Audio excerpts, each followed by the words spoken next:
got a chance! Grand slam! The Yankees win! And a touchdown! He goes to the net! He scores! He scores! Home run!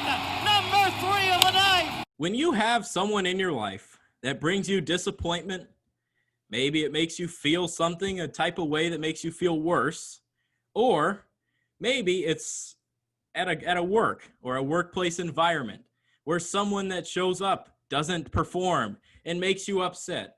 Wouldn't you think that you would try to get rid of that person? Well, insert the New York Jets. They have Adam Gase, and he still has a job. Why, you ask? Well, I understand there's a new GM in town, and his name's Joe Douglas. He's trying to get the best out of all of his players. But you have Adam Gase. He's not the right guy for the job. He doesn't have the weapons on offense, and it seems like you're just screwing him. So here it is, another week after a Jets loss, and we're sitting here talking about the same thing. Defense gets shredded. Offense can't score. Yada, yada, yada. And Swig, welcome in. Sorry for this little transition, but welcome to the Big City Sports Podcast. Swig, why does Adam Gase have a job? I don't know. He kind of reminds me of the Skip Bayless of NFL coaches. He's clearly a complete moron, and somehow people still listen to him and give him second chances. I really don't get it. I mean, being a Jets fan has not been a very good experience for most people for the better part of 50 years now since Super Bowl III, but they continue to, find new lows, and they did it again here in week 3. It was just brutal. And then Mekhi Becton, one of the few bright spots, got hurt, at the end of that game. So it really is bleak for them. Colts lost Michael Pittman throughout the game. He ended up coming back. They were without Paris Campbell. Jonathan Taylor didn't have the best game on the ground. But sure enough, the Jets find a way to lose. 2 pick-six. And this is something that I'm going to say, and I don't care what everyone thinks. Sam Darnold is the worst starting quarterback in the NFL right now by a landslide. I'd take any other quarterback on any other NFL roster and start him over Sam Darnold. I think Sam Darnold, this is his last year with the Jets, and I think this is Adam Gase's last year. It's going to be a breakup. Darnold will find a separate way. Maybe he lands in a place with an older quarterback, but I think Sam Darnold's done, and I think Adam Gase has to be done. If not, the Jets are screwed. Well, it's an interesting thought. I mean, Darnold will still have flashes of being a competent or even good NFL quarterback. The one touchdown the Jets did score, he made a fantastic play, extending the play, utilizing his feet, making a nice throw on the run, off platform, off base, things that NFL quarterbacks have to do. And we've seen Sam Darnold do that a couple of times this season. We saw that in the week 2 game as well, where he made a really nice play, and got something down the field.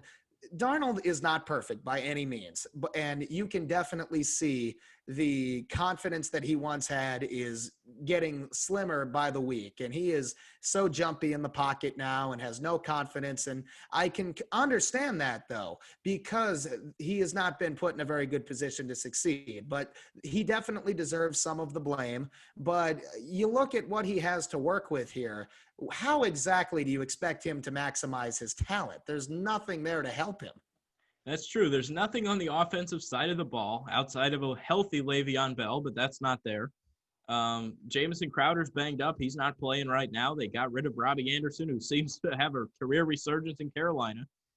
Quincy Enunwa was cut. He's still out there, but why would you bring him back? And it just falls back on Adam Gase. And also the general manager. There's nothing there. Denzel Mims got hurt.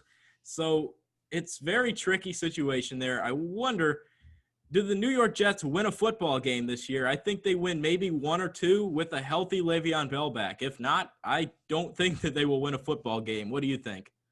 It's very possible. I believe I gave them a little bit too much credit at the beginning of the year. 4 or 5 wins already being too optimistic is pretty telling. Realistically, with that roster, which is just awful, might be the worst roster in the league, they're not going to win more than 2 or 3 games unless they play some teams who have nothing to play for at the end of the year, kind of like last year when they strung together a few wins at the end of a meaningless stretch and finished 7-9. But they were not a 7-9 football team on the field, and they're not going to be a 7-9 team by record this year either. There is just nothing there to support that. And there's no quick fixes with the franchise. Joe Douglas inherited a horrible situation. The Jets have gone through several front office regimes, several coaching staffs, several flawed approaches to building a roster, and he does not have much to work with here. And then the Jets, being in that New York market, it's a theme that you can see with the teams in every sport throughout the region.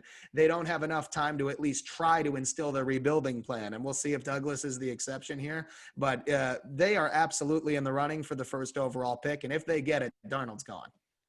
Yeah, and they do have a ton of draft picks coming in with the trade of Jamal Adams, so that's good news for the future of the team. But, man, it is ugly right now. They lost to the Colts, and we usually don't talk about the Colts, but here I have a point to make with them.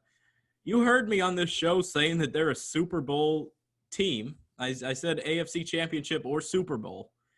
And the Indianapolis Colts look pretty good so far. They had the loss to the Jaguars in week 1, but their defense looks phenomenal. They they played good against the Jets. They played good the week prior, and they made Kirk Cousins look bad as well.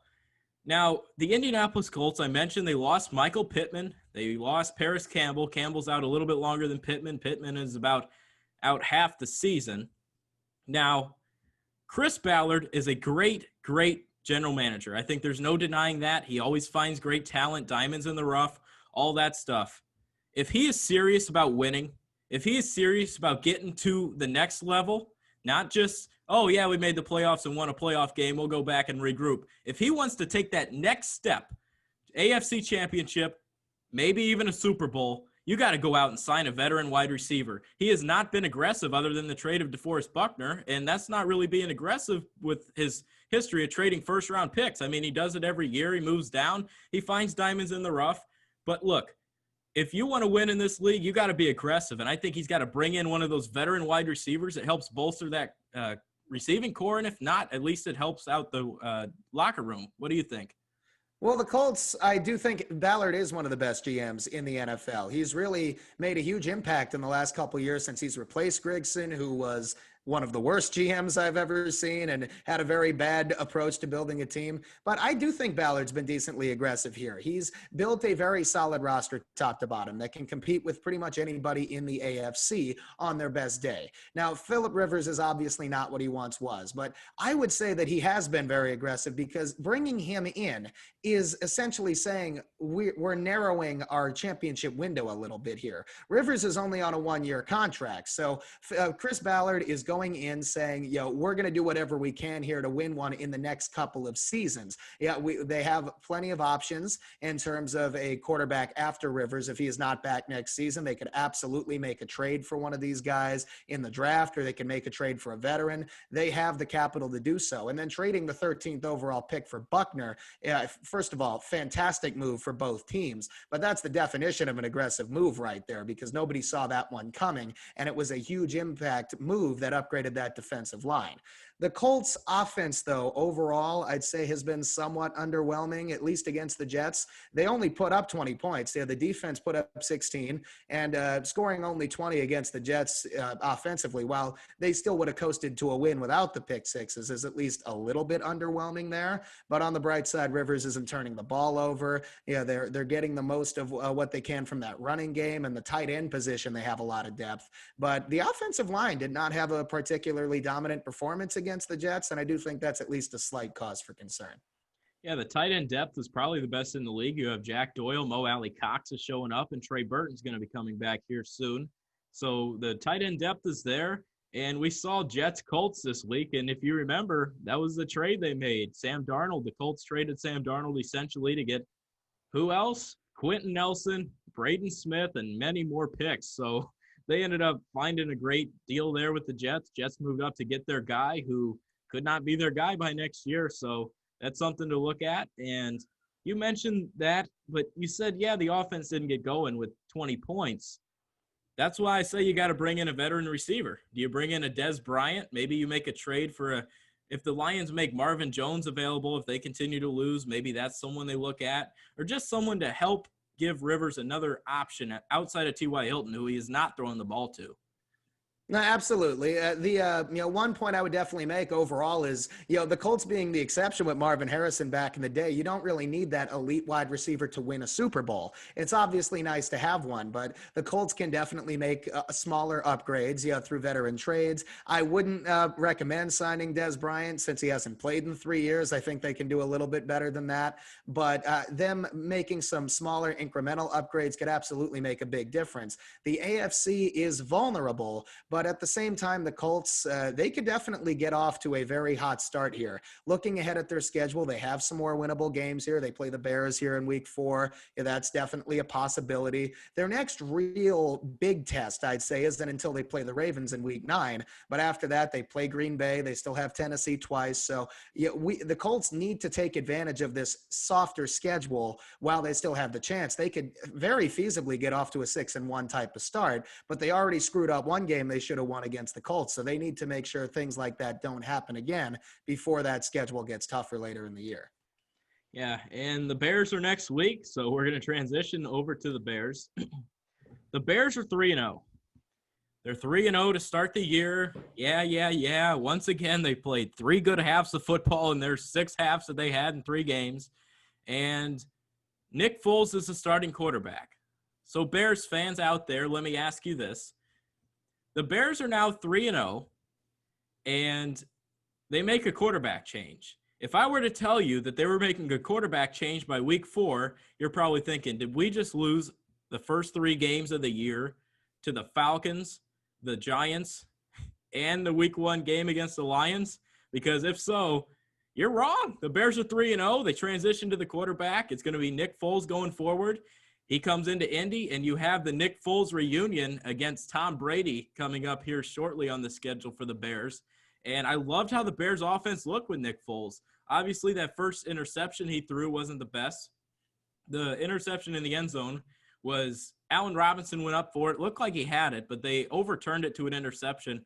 I thought it was still a touchy call because I thought Robinson had control of it, or at least it should have been incomplete in that scenario. But hey, Nick Foles looked good. He fired the ball to Jimmy Graham. Allen Robinson, I mentioned, had some big plays. And he had Anthony Miller, and they look pretty good under Nick Foles. What do you think the Bears offense can look like going forward?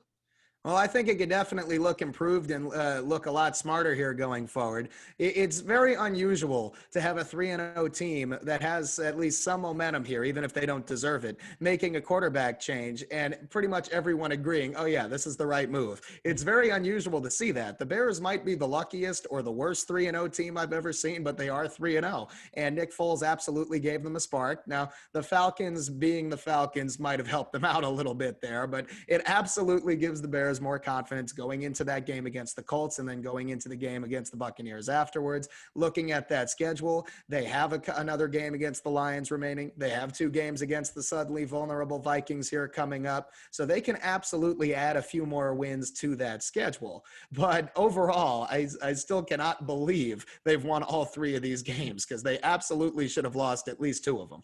Yeah, you mentioned the quarterback change with a winning record, and the only thing I can think of was the Notre Dame Fighting Irish in college when they had Brandon Wimbush go 2-0. He transitioned to Ian Book, and everyone's like, yeah, that's the move. And then they took off and went undefeated. So it's another one of these scenarios. I don't think the Bears are going to go undefeated, but I did say they were a playoff team. So here we are, 3-0. They have a very favorable schedule. They did lose Tariq Cohen to an ACL on a punt return, which should have been kick-catch interference in my opinion, but here we are without Tariq Cohen. I assume David Montgomery gets a boost in the passing game. Maybe they use Cordero Patterson more, and maybe they run some more end-arounds. You saw Anthony Miller get some, and I think the Bears' offense looks good. Their defense it's okay. It's showed up these first 3 weeks, but the first play of the game was a Calvin Ridley strike, and I was like, oh, man, this is going to be a long day. I had the Bears defense in fantasy.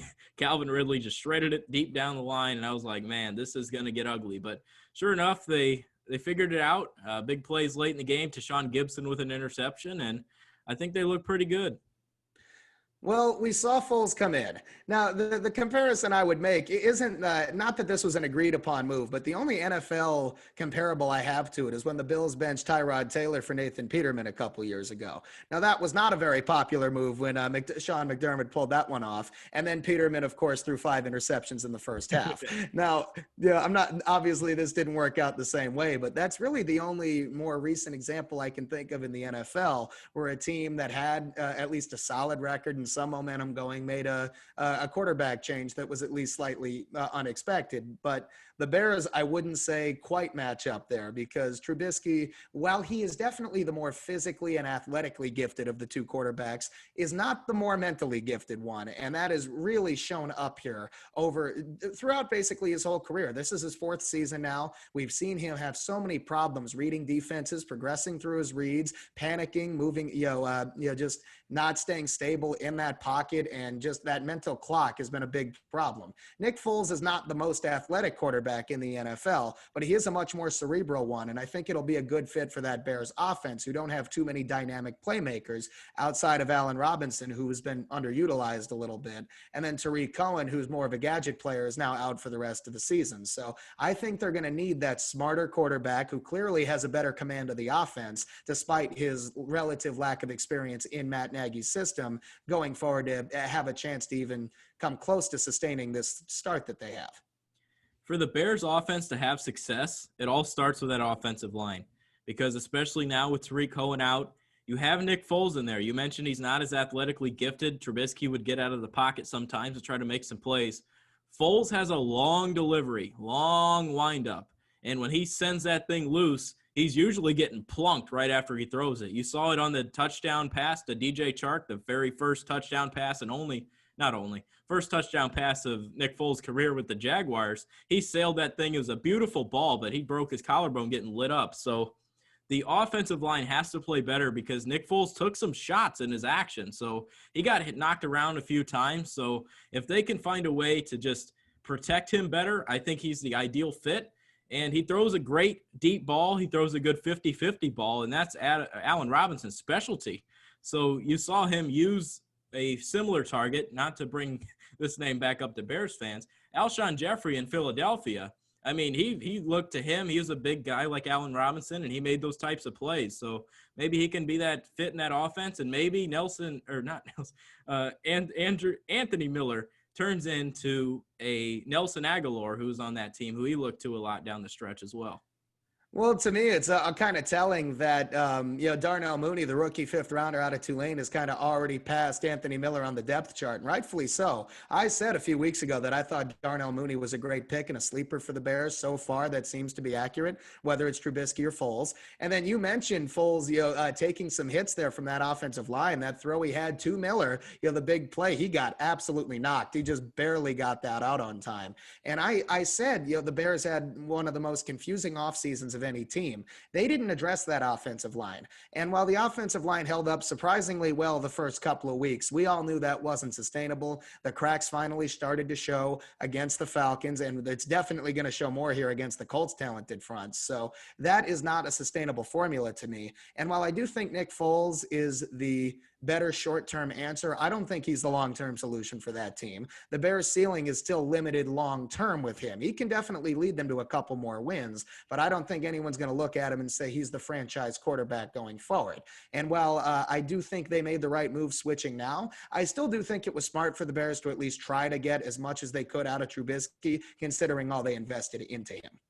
Yeah, that makes a lot of sense to at least start him and see what he can bring, especially in a year like this. He doesn't have the most confidence. Put him in a dome without any crowd noise. That'll be good for him. But it didn't work out. I mean, he still played pretty solid football, I thought. He played a few good halves, but like I said, that's all he's been doing. But Nick Foles comes into this scenario. Could the Bears be doing damage by going 10-6 this year, making the playoffs, winning one game and losing that early, and potentially not having a good first-round pick to get that future quarterback? Yes, absolutely. That's what you call being stuck in the middle. It's a concept you could think of or utilize in any sport. It's what I call the Minnesota Wild effect. We've seen that happen in the NHL with the Wild, who have made some aggressive moves in free agency or in some, let's say, head-scratching trades for some older players who have had good careers, but they aren't going to move the needle to make them a contender. And the Wild are just good enough not to get a high franchise-changing talent in the draft. And while the Bears have not quite been like that in recent years, if they do go 10-6 and lose in the first round, that's a solid season and all. But I do think that hurts them more long term because it will make it much more difficult for them to be in position for a franchise quarterback. We all know that the 3 wins they have already takes them out of the running for Trevor Lawrence, barring a trade. Realistically, the Giants and Jets both, and a couple other teams as well, are very likely to win less games than that already. So one of them will be in better position. And that's just, the number one guy. Are the Bears in a position where they're going to give up on Trubisky and give up on Foles and say, maybe we'll go for Justin Fields or Trey Lance? I don't know. And even if they are, it's going to cost a lot of capital for them to move up because neither of them are going to come cheap either. And the Bears have to be absolutely sold on one of those guys. And transitioning, let's say they do go 10-6 and make the playoffs, to a rookie quarterback with a flawed roster usually is not a smooth transition. Yeah, and so here's a scenario. Bears fans, they're about 50-50 on Pace. They don't know if he's going to be the right GM for this team. They don't like him when he selects quarterbacks, and they don't like him in anything else that he's done by bringing in guys like Mike Glennon and all that stuff. So could the Bears also be doing a disservice here by bringing in a quarter or having enough wins that keeps Ryan Pace's job and gives him another shot at selecting a quarterback, or trading up all that capital that he's done in the past to go get a quarterback that might not pan out? Yeah, well, I mean, I know every Bears fan will never forget trading up for Trubisky when Mahomes and Deshaun Watson are available. Yeah, hindsight's 2020 and all, but it did seem strange at the time how much hype was around Trubisky, who really only started for 1 year at North Carolina and definitely had some flaws. Now, obviously, Watson and Mahomes had some questions as well, but it seemed weird just how high everyone was on him. And I don't think too many people are surprised that he hasn't quite worked out. I thought the 12-4 season in 2018 was a little misleading, and then it led to the regression last year to being a decent team. And right now, I do think that's the Bears' ceiling. I think that's Ryan Pace's ceiling. I did not like what he did in the offseason at all. I thought he had a weird draft for the most part, outside of 2 picks I liked in Jalen Johnson and Darnell Mooney. And then the free agency approach was even more baffling to me, not even trying to shore up an offensive line that's clearly been a problem for years. It was a problem when they had Jay Cutler as well. Yeah, there were the infamous examples of them having the max protection of 8 guys and still getting sacked. And it really hasn't gotten much better since. So I don't think he's the guy long term. And if the Bears are smart, they're going to get rid of him no matter how many games they win. Yeah, so we switch over to the Giants. They had a very depressing loss to a team that started their practice squad, it seemed like, with Nick Mullins, Jerick McKinnon, Jeff Wilson, who was literally on the practice squad, came out and had a performance. Swig, what do you think of the Giants so far? Well, I don't think it's going to surprise anybody that it's not very good. And that loss to the 49ers B team is about as brutal as it gets. And it really exposed just how many problems the Giants have on that roster. They have a horrible team, especially on defense, that is so far away from being ready to improve to even winning 6 or 7 games in a year, much less getting back into playoff contention. It was just awful. Yeah, I didn't think that the Giants were going to beat the 49ers, but I definitely didn't expect it to be that lopsided when the 49ers are missing that many key players on both sides of the ball, and then lost Jordan Reed and Emmanuel Mosley during the game too, and it just did not seem to matter. Part of that's a testament to the 49ers and Kyle Shanahan, and part of it's a testament to how screwed the Giants are right now and how screwed they have been for a few years and how screwed they will be for at least the foreseeable future here. They kind of remind me of the Jim Belushi of the NFL. Ooh, harsh comparison there. But anyway, so the Giants, how much do you think it's on Joe Judge right now, and how much do you think it's on player development? Also, what did you like out of Devontae Freeman so far this last week? Okay, so yeah, it's hard to get a gauge on Joe Judge, who's only 3 games into his NFL coaching career. Obviously, he didn't inherit, he did inherit most of this roster from Dave Gettleman's work with Pat Shurmur the first 2 years that Gettleman's been around. So, Judge is working as a rookie head coach with an entirely new staff of mostly veteran guys. We have Jason Garrett as the offensive coordinator. We have Freddie Kitchens as the tight ends coach, and Brett Bielema, of all people, working with the outside linebackers, some bigger names from the NFL and college ranks. And Judge has assembled a various hodgepodge of coaches here with a very flawed roster without much talent that lost its best player in Saquon Barkley last week. So it's hard to judge him too much on 3 lackluster games, but we saw some resiliency in the first 2. We definitely didn't see any in week 3, and I do think that's a troubling sign. Yeah, so that's basically all we have for the Giants today. Not going to go too much in depth. But anyway, from one judge to the other, we have the MLB postseason coming up. And we do realize that this episode is going to be dropped on Thursday, so these things might not happen the way that we think. But anyway, we're going to dive into the MLB postseason. I'm wearing my Cubs little jacket today. Slig, I think, has his Yankee hat on. So here we go. MLB postseason, it is finally here. The 60-game season is over. It was a weird season. I don't know if I liked all the formulas and formats implemented so far, but anyway, we have made it to the MLB postseason. Well, let's be pleasantly surprised the season was completed, because at the beginning, we didn't think that was going to happen. The Marlins and the Cardinals in particular had the big COVID outbreaks where they were not playing games, the Marlins for a week and the Cardinals for almost 3. And they seemed to play a doubleheader every day for the last month to get caught up. But, we did make it to the playoffs. It's going to be unprecedented with 16 teams, 8 in each league. The Padres are back in the playoffs for the first time in 14 years. So, there's some new things to be excited about here. And also there's no runner on second. Next innings now. Yay. Yeah, that's good. That'll be a longer games for sure. And Thank one God. thing that's very interesting that you mentioned, the Marlins and the Cardinals, 2 COVID teams, 2 playoff teams. So they're both in the playoffs. The Cardinals will be playing the Padres and the Marlins will take on the Chicago Cubs. I did say judge to judge, so we'll start with the Yankees. What do you like of the Yankees' outlook? They play tomorrow on Tuesday, Garrett Cole, Shane Bieber. It's going to be a big one. And what do you think? Higashioka is going to be catching game 1. So what do you think? Well, it's going to be an interesting series. The Yankees were not expected to play Cleveland. I'm definitely caught a little bit surprised by it. But the White Sox had a late season, rough last week, and they fell back a little bit, and Cleveland finished the year strong. It's going to be an interesting pitching matchup, especially in game 1. The Indians have a fantastic rotation there. You got Shane Bieber, who's the Triple Crown winner, against Garrett Cole, who has been outstanding in his last 4 starts. So it should be at least a low scoring game. So it's going to be who can come up with the big hit. And then after that, the Indians are known for, they have Zach Plesac. They have Carlos Carrasco. That's still a pretty solid top 3 here in a best-of-3 series, even after they got rid of Mike Clevenger at the trade deadline. So that's something the Yankees are definitely going to need to be prepared for. And then from our perspective, from the Yankee perspective, after Cole, I think there's a pretty significant drop-off. So if we do not win game 1, I think we're screwed. I really do. I don't think Tanaka or Jay Happ are really likely to keep up with what Plesac and Carrasco can do for the Indians. And the Yankees had a roller coaster September. They had the very horrible beginning of the month, won 10 straight to clinch a playoff spot, which is all great. But they were very lucky not to fall to the 8th seed. It took Baltimore beating Toronto yesterday to avoid that.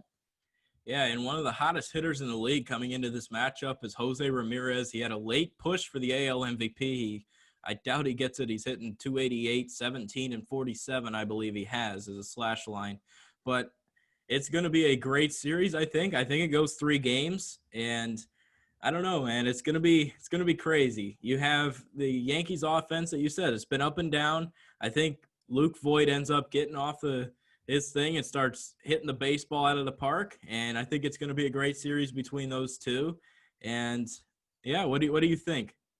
Well, the Yankees, the last 7 games, the last week of the season after that 10-game winning streak, it was bad. They finished 2-5, and there were a lot of problems more that go a lot deeper than the record. So, in the 5 losses, we scored a total of 12 runs, which is a big problem. They are very, very reliant on getting a home run. If they don't, they do not score, which is not going to bode well against a pitcher like Shane Bieber or Zach Plesac in the series. And outside of DJ LeMahieu and Luke Voigt, the rest of the Yankee bats, while most of them, they are back and healthy, they weren't very productive at the end of the season. I understand the Yankees wanting to ease Judge and Stanton back in, especially considering they're made of glass bones and paper skin like the SpongeBob character.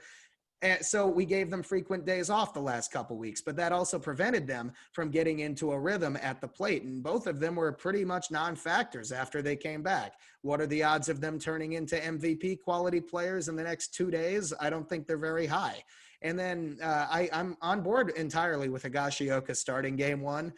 Garrett Cole needs to win that game for the Yankees to have a chance. And while I do think Sanchez is more likely to come up with a big home run, the numbers are very clear. Cole pitches better with Higashioka on the mound, and we need to maximize him. And frankly, Sanchez's offensive impact hasn't really been there, so I don't think that's going to be much of a difference. Yeah, I think Aaron Boone goes into game 1 with Sanchez being loose. He tells him, hey, stay loose. Get your legs ready. If Cole gets knocked around early or whenever Cole comes out, if there's a situation for you to pinch hit and go catch, I think he pulls that trigger because if they're down offensively, Sanchez has the power to put one over the fence. And I'm very curious to see the role Deivi Garcia plays in this playoffs because he's been a great pitcher down the stretch. He did get knocked around a few starts the last couple times, but other than that, he's been very solid for them. And I think he's a young piece out of the bullpen that could back up someone if there is a bad start to give him quality innings. Absolutely. I think that's more likely to happen as Zach Garcia is going to be kind of in the Domingo Germán role where he was last year, being the long reliever at the beginning of the playoffs during a shorter series. And then Garcia would absolutely start a game if the Yankees were to advance to the divisional round. He would definitely go back to being a starter there. He threw 104 pitches in his last start. So length is not a problem there. I wouldn't be surprised for the Yankees to really ride Garrett Cole here if he's pitching well. I could see him going 120, 130, kind of an old school start. He's been pretty effective there, but the Yankees do have a couple other problems that really haven't gotten much attention. And the one I really want to highlight here is their defense. It's been a major problem. They finished second in the league in errors, and it really got magnified over the last week because we had 2 separate games with 4 errors. That is a problem. I don't care if we finished 1-59. It doesn't take much to finish with fundamental baseball like that. And the errors were a problem all over the field outside of right field and second base. I mean, Torres's defense leaves a lot to be desired, for example, and so does Sanchez's. So the flaws are absolutely there. And if the Indians get some of their speedier runners on base, that will cause some problems for us. And overall, though, the Indians' offense outside of Ramirez was very underwhelming during the season. So the Yankees, if they're going to get their secondary starters like Tanaka and Happ in a rhythm to start the playoffs, this is their opportunity to do it against a mediocre offense. Yeah, and the Indians' offense is very switch hitter based. There's tons of switch hitters. You have Carlos Santana, Francisco Lindor, Cesar Hernandez, we mentioned Jose Ramirez. There's a ton of switch hitters in that lineup. And it's going to be a crazy series because no matter if you bring in a lefty or a righty, they can both hit. And I think a very underrated player for the Indians is Franmil Reyes. He has the power to go deep at any time, and he launches that thing. So I think he's a very underrated player, and he could honestly do damage for the Padres right now, but they ended up trading him to get Taylor Trammell, who they ended up trading anyway. So anyway, they got their guys back. So the Padres are an interesting scenario over there. And Franmil Reyes, I think, is someone that can step up. And you mentioned the defense for the Yankees. That's an issue for all 3 of our teams. The White Sox are not – they're probably the worst defensive team in the playoffs. The Cubs have had their issues. And, yeah, I don't like any of the defense for any of these teams. Well, yeah, well, stick with the Yankees for one more minute here. You mentioned the Indians' power, especially with Franmil Reyes. One thing Garrett Cole has done is give up a lot of home runs in his starts. Now, in recent starts with Higashioka, they've mostly been solo shots that aren't killers, and that's good. But, in a series where I don't expect the Yankees to score very much, and I don't expect there to be too many runs on either side, that one solo home run can really make a huge difference. So if Franmil Reyes gets a hold of one, that could be the difference between advancing and going home, 2 days in here. There's very little margin for error for every single team. So I'm not saying it's unfair to, in a team that has specific strengths and weaknesses, but the margin for error being so small, it really magnifies any home run that any of these guys hit. Yep. And transitioning over to the Cubs now. And last episode, guys, I told you I missed it by one day. I said Braylon Marquez will be rushed to the big leagues at 21 years old, throwing 102 miles an hour, the big lefty, and he's going to do damage for the Cubs, or at least end up making his postseason debut before his MLB debut. Unfortunately, his debut did come yesterday, and I'm saying unfortunately because he got rocked. He was not ready, walked 3, got hit around, but hey, he's young. He was obviously raw and not ready, so I doubt he's on the postseason roster. But the Cubs here, they're coming into a series against the Marlins. I love that matchup. I'm not a big believer in the Marlins offense. There's familiar faces on that team that has Jesus Aguilar, former Brewers first baseman. They have Corey Dickerson, former Pirates outfielder, and Starling Marte, former Pirates player. So all these players have played in the NL Central, and the Cubs know how to work them. And I really think that this series is something I don't know the pitching matchups yet. They haven't been announced as of 2:21 a.m. on Tuesday, but hey, I'd assume it's Yu Darvish going game 1 with Kyle Hendricks in 2, and then it's either, I don't know, maybe it's Lester, Alzolay, or Mills for game 3. Well, the Cubs are playing the Marlins. I know Cubs fans have great memories of the last time they played in the playoffs. And the Marlins are pretty much guaranteed to win the World Series now, because they've only made the playoffs twice and they won the World Series both times. So, they're going to win it all, obviously. The Marlins do deserve a lot of credit, considering all the adversity they dealt with, playing with so many guys who weren't even on the team to start the season, to make the playoffs, even with the expanded field. That's one hell of an accomplishment. They deserve some credit for that. It'll be interesting to see how Don Mattingly manages that team. But I think that series is a matchup of possibly the 2 worst offenses in the entire playoffs. We've talked about the Cubs' big guys, Baez, Bryant, Rizzo, Schwarber. They really had rough seasons at the plate.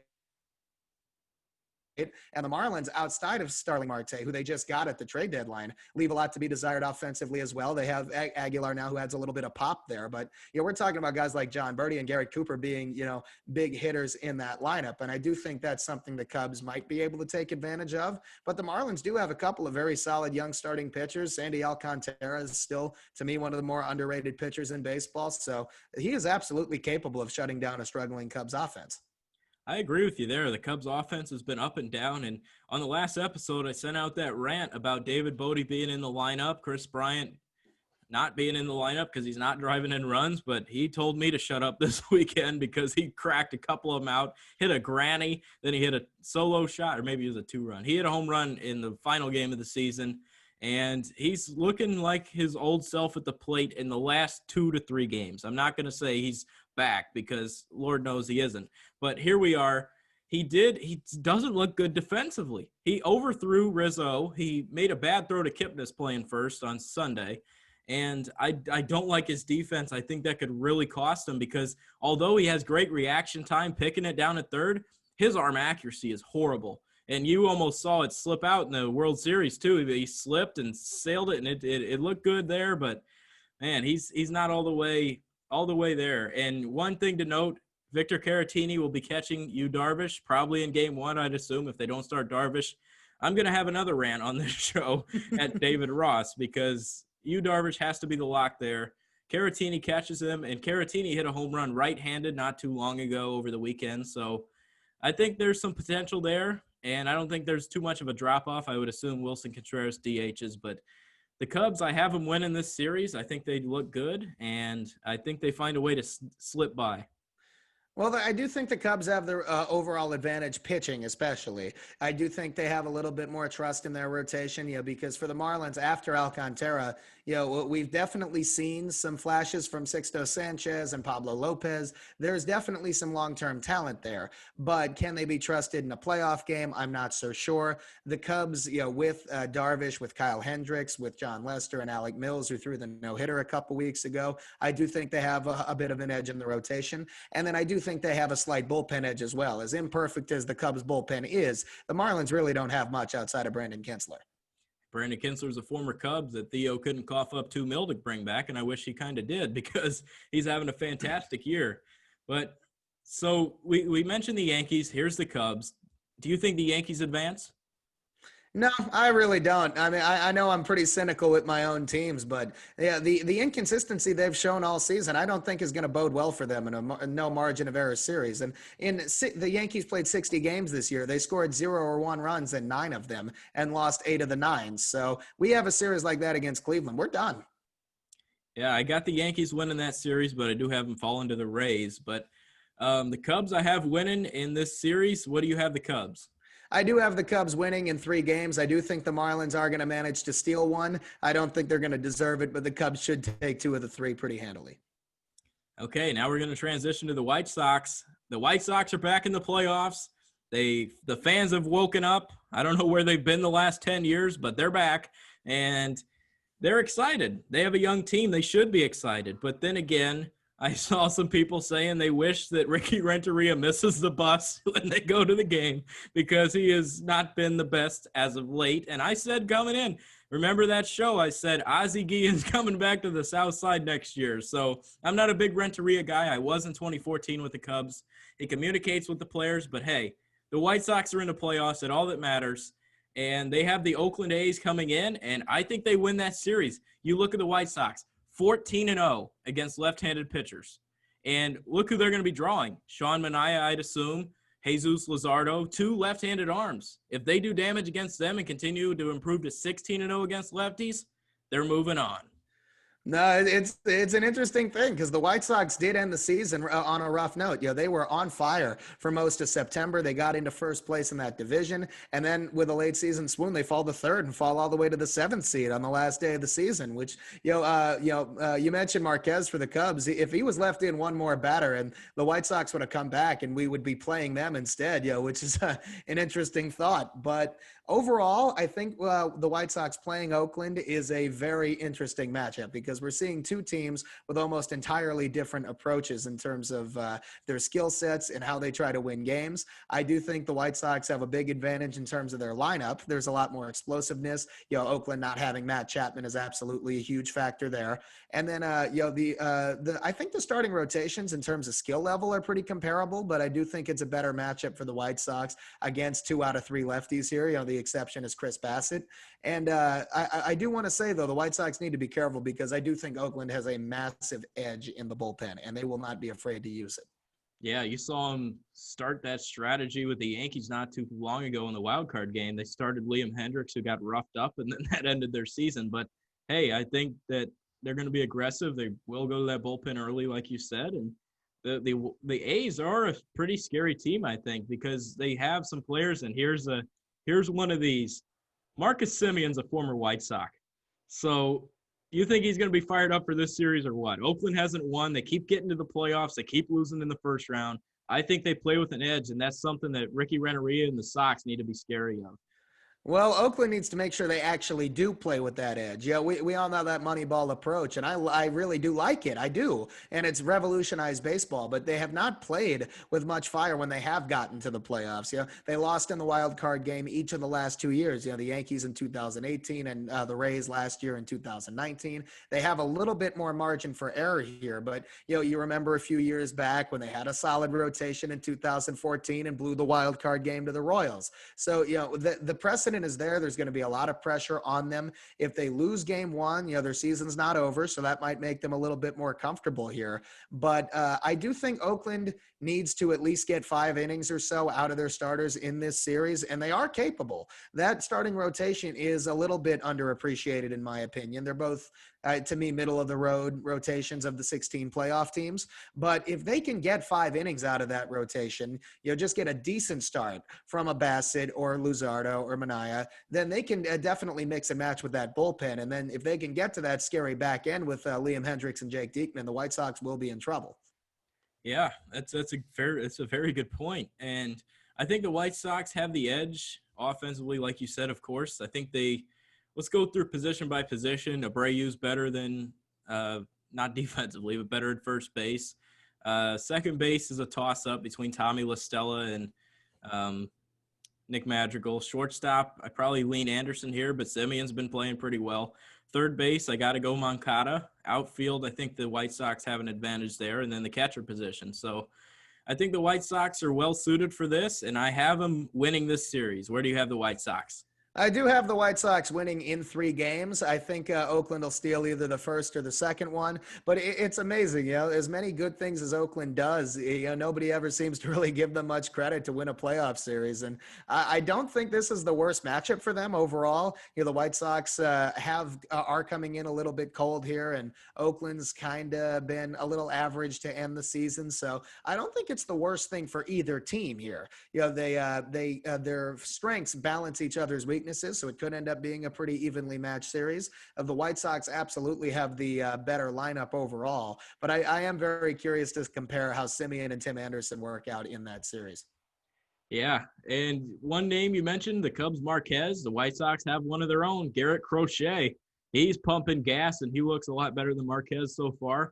First round pick of 2020. So we're getting a little Kyle Finnegan approach, or Brandon Finnegan approach to the playoffs with the Royals, how he did. So he's coming straight into the action. So that'll be fun. He looks to be like Chris Sale. I don't want to draw the comparison, but he's that lanky lefty with a weird delivery that throws gas. So maybe bringing him out of the bullpen like Sale did to start his career is something that could be advantageous for the White Sox.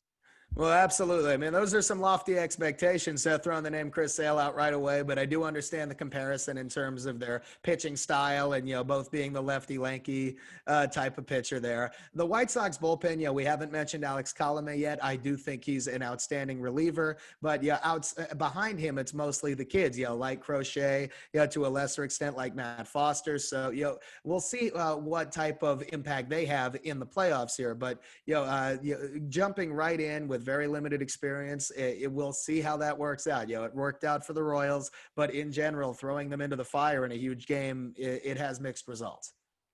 All right, here we go. Our playoff brackets. We have the White Sox at the very bottom. So do you have them coming out, you said? I do have the White Sox coming out. Okay, and now we come up to the American League. We have the Twins against the Astros. Who do you have coming out there? I got the Twins winning that series in 2 games. I think they're going to be motivated. I like the Twins there as well.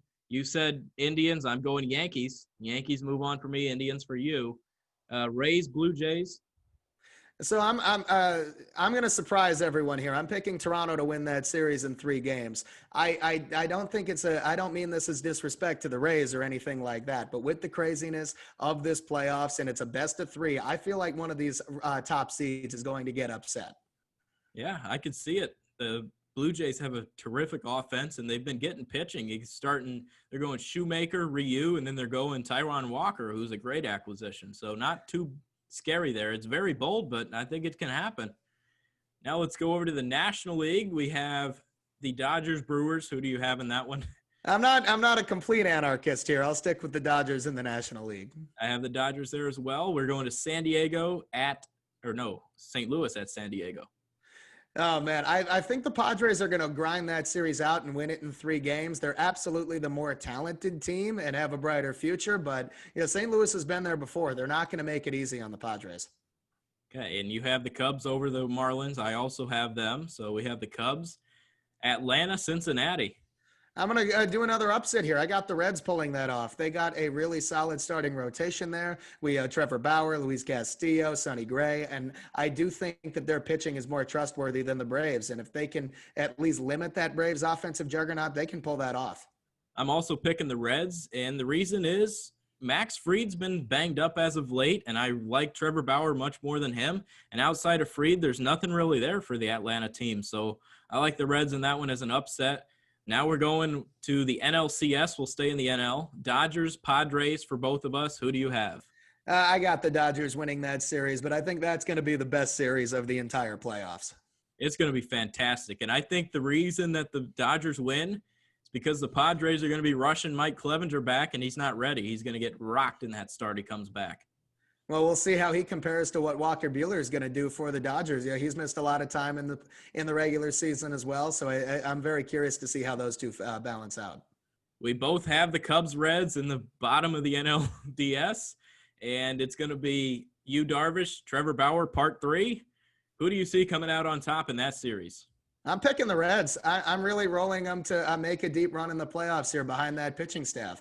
I do think that the Cubs offense has been very disappointing and lackluster all season. And if they do not really show some signs of life against the Marlins, I think the Reds are going to shut them down.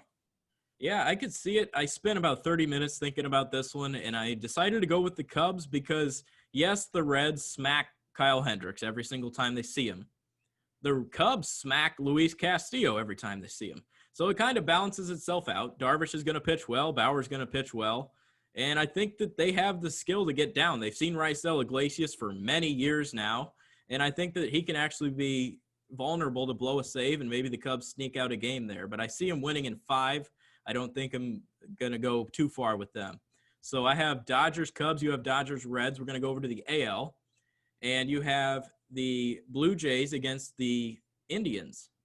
I'm going to pick the Indians in that series. I do think, following the similar logic, the Indians' rotation can definitely shut down the Blue Jays lineup, I think, a little better. Now, the Blue Jays do have a very explosive offense there, but they've had success against Blake Snell in the past. If they can jump him in game 1, I absolutely think they can win that series. But at the same time, I don't think that that's a sustainable formula. They keep facing these great pitchers against an inexperienced offense, as talented as they are. I do think that will eventually catch up with them. So I'm going to pick the Indians to advance.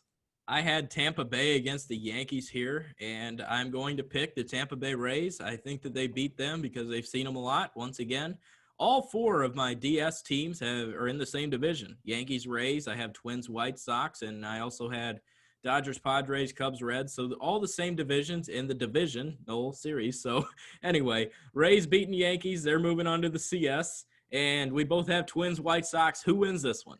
I got the Twins winning that one. I still think they're the most underrated and underappreciated team in this playoff field. I think there's somebody to watch out for. I also see the Twins winning, and we have Twins, Rays for me. You have Twins, Indians. It's Dodgers, Cubs for me. Dodgers, Reds for you. We'll stick with the NL. Dodgers, Reds, who wins? I got the Dodgers winning that one. I think the Dodgers can match up with the Reds pitching staff, and I do think they have a significant lineup advantage. So I do think that's where the Reds will be a little bit overmatched. I have the Dodgers sweeping the Cubs and moving on to the World Series. ALCS, I have the, I mentioned Rays and Twins. You have the Indians and the Twins. Who do you see winning that series? I got the Twins winning that series. I said that they are going in as the most underappreciated, underrated team. I like that's the one divisional matchup I had left, in that divisional round. I think the Twins have been the most consistent team the whole season. They have an underrated staff. We saw what guys like Kenta Maeda did for that team, and they have a very solid lineup as well. We know that Bomba squad. They got a lot of power. Yep, and I have the Twins moving on as well. We both have a Dodgers-Twins World Series. My champ's LA. Who's yours? Yeah, mine too. I feel like they got to win one eventually here, right? If they do not win the World Series, though, in 2020, I think the Dodgers will start a slow descent into madness, though. Yeah, what's crazy about the Dodgers is 8 straight divisional titles. I mean, that's insane. The Giants won in, 2 of those 8 years? The Giants won the World Series in 2010, 12, and 14.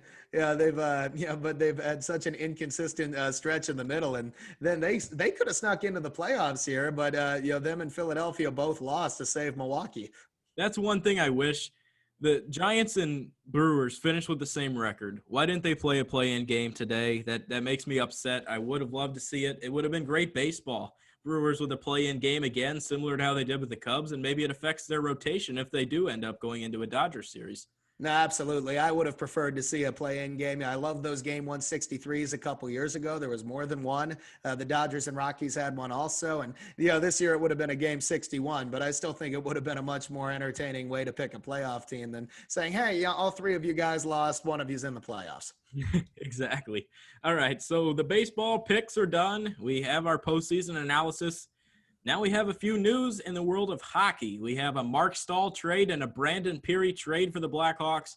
We'll start with Marc Staal. The big contract is out of New York. Oh, what a pleasant surprise that was. Yeah, I've definitely not been a fan of Marc Staal for several years now, but it was a complete surprise to me to see the Rangers pull that trade off. Nobody expected them to be able to get rid of that contract, and we were all under the impression that he had a full no movement clause so that he would have to give permission. But I see the trade. Why would he give up his permission to go to the Red Wings, who might be the worst team? No, who are the worst team in the NHL? They had the worst regular season of any team since the 2004 Penguins. So, and then I looked a little bit into it. So he actually had more of a modified no trade clause, and Detroit was not on it. So we did not have to get his permission.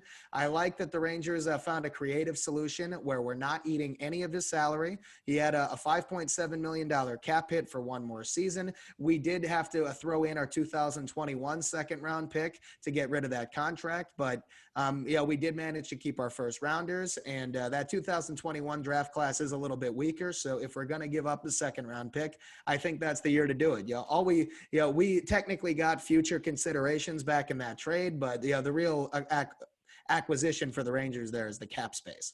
Yeah, it reminded me of a Marian Hossa trade to the Coyotes, how the Blackhawks cleared that contract. And it's always good to get that because even though it's not your money, you feel attached to that team and you're like, whew, I can breathe now because they have cap space. They can go out and get somebody or maybe sign a player or extend someone. So I think it's great. Marc Staal, I loved him in New York. I thought he was a great fit there. Obviously, his career started to dwindle and he didn't show his life, but huge testament to Marc Staal. He was great for the Rangers for so long, and I like what he brought to the table. Good to have that contract off the books.